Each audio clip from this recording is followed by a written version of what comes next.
Hello, my name is John Hervey. Last session, I left you to brainstorm. I hope you freed yourself to do that. If you let your favorite stories inspire you in this regard, that's great. But be careful because they can also dissuade us when we compare our stream of consciousness and brainstorming to fully conceptualized properties. Remember, your favorite stories, they all started as ideas. Ideas in settings that you're able to lose yourself in. When I think of Lord of the Rings or The Hobbit, I think of Middle-earth. When I think of Batman, I think of Gotham. When I think of the Transformers, I think of Cybertron. The most iconic and memorable fictional stories take places in well-conceived worlds.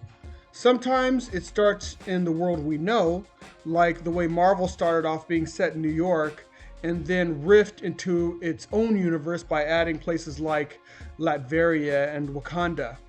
No matter how you slice it, world building is the process of constructing an imaginary world. But the thought of developing an imaginary setting with coherent qualities such as history, geography, and ecology can be overwhelming. I first really became cognizant of world building when I started playing Dungeons and Dragons in elementary school. First, we started with modules, and then we started creating our own adventures, making our own maps and backstories, even creating races, including social customs, and in some cases, languages. These same skills I then brought to world building for stories that I would create. Some stories are set in their own respective universes and others in shared fictional universes. I wouldn't say there's one right way to world build, but if you find yourself stuck or overwhelmed by the process, here are a couple of things that may assist you. World building can be designed from the top down or the bottom up, or a combination of the two. In the top-down approach, you start with a general overview of the world, determining broad characteristics such as the world's inhabitants, the level of technological advancement in the world, major geographic and ecological features, history, etc. These elements work as your cornerstones. These can be built completely from the ground up, or can be framed in a modern or historical context. From this bedrock, you can develop the rest of the world in increasing detail. For worlds that are based in modern or historical contexts, this is where the creator can take license to make the world their own. This approach takes you from the macro of the world's basics to more and more micro levels, such as continents, civilizations, nations, cities, and towns. While a world constructed from the top down can be well integrated, with individual components fitting together appropriately, it can also require considerable work before enough detail is completed for the setting to be useful for storytelling. With the bottom-up approach, you focus on a small part of the world needed for storytelling. This location is given considerable detail, such as local geography, culture, socioeconomic structure, government and history. Prominent local individuals may be described in this, including their interrelations. Like concentric circles, the further you get out into the surrounding areas, the lower level of detail is applied.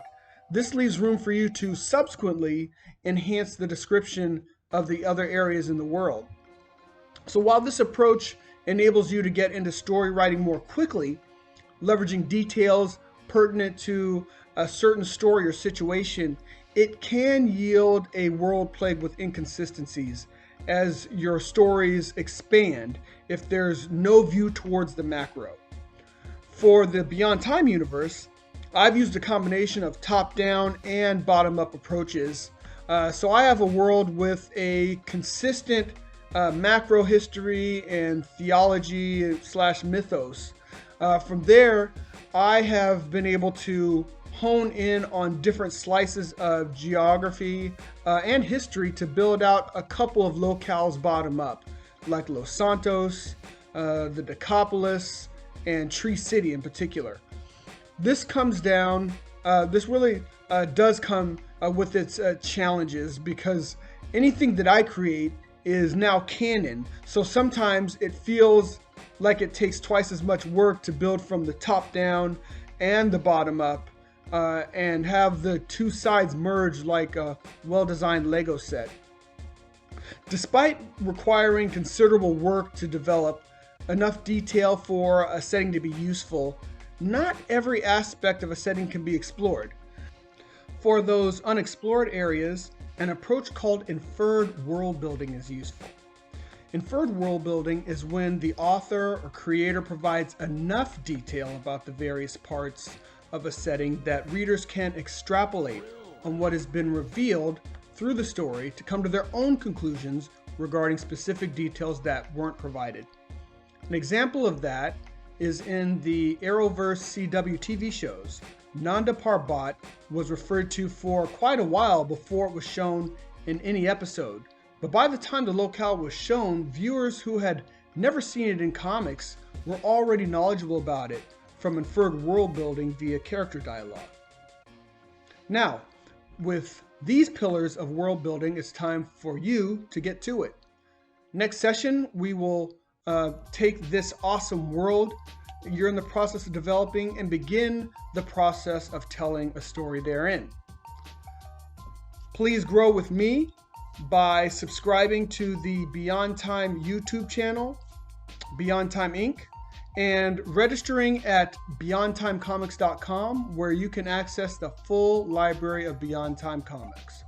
So until next time, use your powers for good, purpose to be a creator and not a destroyer as we walk this path together.